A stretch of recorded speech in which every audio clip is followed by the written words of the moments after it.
এসো এসো, তোমার অপেক্ষায় বসে আছি। বাবা, আসতে কোনো অসুবিধা হয়নি তো? চলো বাপ, গাড়িতে চলো, বাড়ি গিয়ে কথা হবে।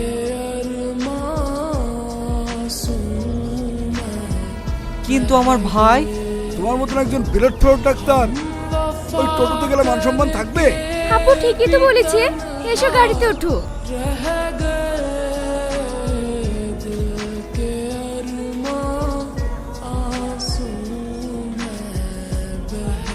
আমরা এখানে দাঁড়িয়ে আছি আর শাইন ওদের সাথে চলে গেল যে। ও একজন ডাক্তার, আমাদের সাথে টোটোতে গেলে ওর মান সম্মান থাকবে বললো। আর তুমি যেখানে কত আশা নিয়ে দাঁড়িয়ে আছো। আমার ভাই আজ কত বড় হয়েছে, ওর মুখটা একদম সাহেবের মতো লাগছিল। জামা গায়ে দিচ্ছ, কোথাও যাবা নাকি? বাড়ি যাব। বাড়ি যাবা মানে? মা, এই তো শাইন বাড়ি যাবো বলছি।